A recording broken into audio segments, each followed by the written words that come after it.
And one of the reasons this year has been so crazy and so no fun is because you have Jupiter, Saturn, and Pluto in Capricorn. So we knew it was just going to be a slogfest, and some type of major challenge that the whole planet was going to have to face was going to happen. And then you combine on top of that all the gas giants on the same side with earthquakes and volcanoes, and we knew it was going to be wild. Add on top of that the sun waking up from its slumber. You got 2 sunspots on the sun right now, and when the sun acts weird, earth weather acts weird, and people kind of lose their minds. Plus, we have a total solar eclipse moving through Sagittarius and over South America tomorrow, the 14th. Saturn leaves Capricorn on the 16th, and then Jupiter leaves Capricorn on my birthday, the 19th. So I knew the last degrees were going to be crazy, and my hackers and haters have been coming at me with total gusto for the last 6 weeks increasingly, and they just tried to break into my online banking account, but we're locked out.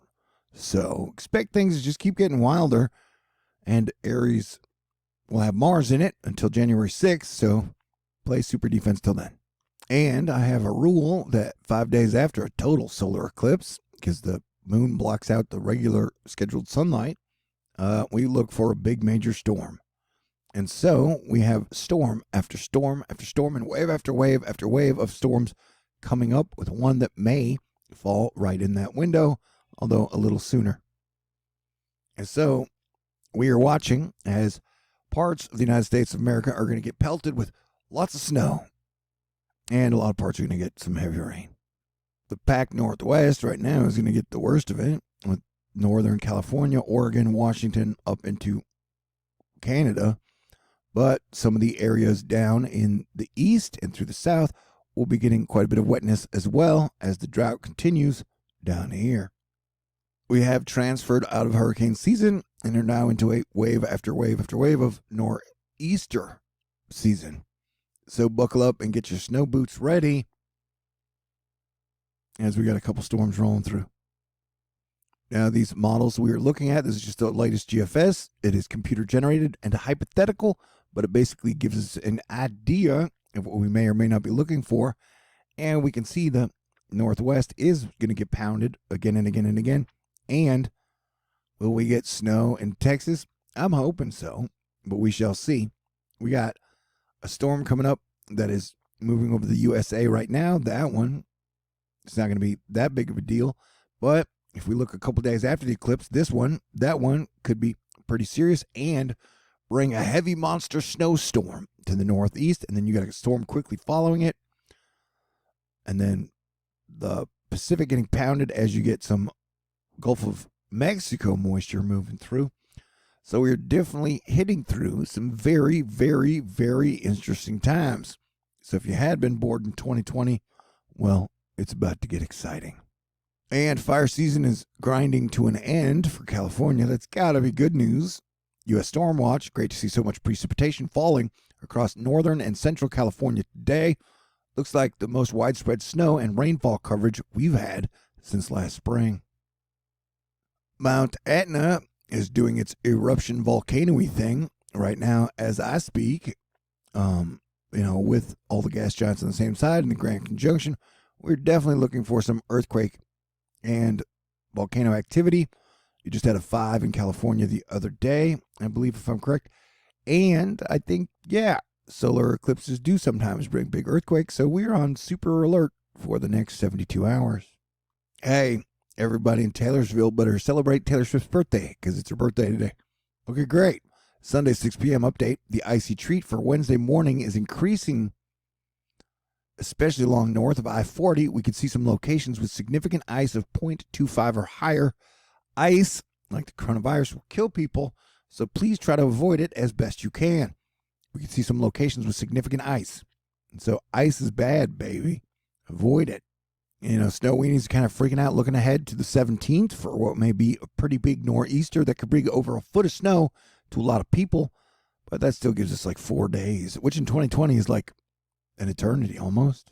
Astronomers announced the galaxy might not be as black as they thought. Okay. And shout out to Michael Che and Colin Joseph's SNL Weekend Update. They helped me get through this crazy year. Oh, the weather outside is frightful.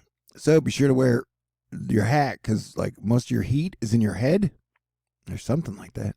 Yeah, so I don't really get that bunched up about snow, but we will get a foot possible for that blue area. And this could be a major snowstorm coming on Wednesday or Thursday, but it's the pink stuff that'll get you in trouble. The ice, man. I have known people who have tried to drive over ice and died, even though I was like, yeah, dude, don't go out tonight. It's going to be icy. And then they went out and they died. So as Planetary Defense Commander, I do what I can to save lives.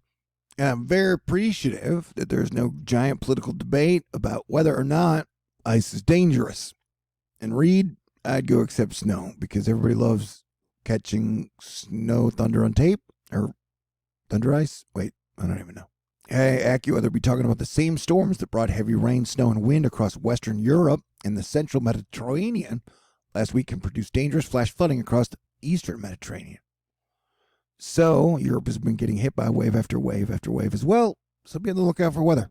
Matthew Ferraria is saying that our gem is pretty dang impressive. Can't wait till even more mesoscale models come in range. So, Katya, get your snow boots ready. Some people be bullish on this bitch, baby. As, for example, Jackson Dill, who's cool as a pickle. It's a bullish first forecast, but I'm leaning towards the Euro solution based on its consistency. I'm expecting some areas just away from the coast to receive upwards of 2 feet of snow because of temperatures in the 20s. Yeah, we're talking about the roaring 20s of temperatures, man. And check out these systems that are going to be headed to the Pac Northwest again and again and again. Remember, ProMets, if you want to display your knowledge, use the 500 millibar maps instead of the surface maps, dude. The sun will come out tomorrow. You can bet your bottom dollar of that. The sun will come out tomorrow. Tropical Cyclone Yaza, the first tropical cyclone of the season, has formed in the South Pacific with another potential cyclone not far behind. So it's almost like hurricane season somewhere, although they call them typhoons or cyclones in other places than the United States of America. Dan is not scoffing at this gorgeous drone shot of the Winter Wonderland in Bentonville, Arkansas, picked by Alex Bogard. Yeah, it does look beautiful. Snow makes everything look clean. And super duper duper happy birthday, happy 384th birthday to our nation's oldest military organization, the National Guard, doing what they can to help guard people. Love you guys. Shout out to Gladstone, a friend of mine who's in the National Guard. He's a really cool dude. Ian Livingston showing us some snow maps that show us the increasing chance of 8 or more inches of snow. Well, that didn't go. So that area will get 71% chance of more than 8 inches of snow. I hope you know where that is. But yeah, we're on the lookout for what will probably be an impressive snowstorm. Large 70 to 80% chance of over a foot for a lot of areas. But it could bust hard. So that's life. We shall find out and see. So I love you guys. Man, things are crazy. You know, people are trying to kick off the Civil War. But I'm like, yeah, dude, no, don't do that. Okay, God bless everyone. Let's try and have a great Christmas, great Hanukkah, great Kwanzaa, great Royal Grand Conjunction, and a great life together. Let the healing begin. God bless everyone.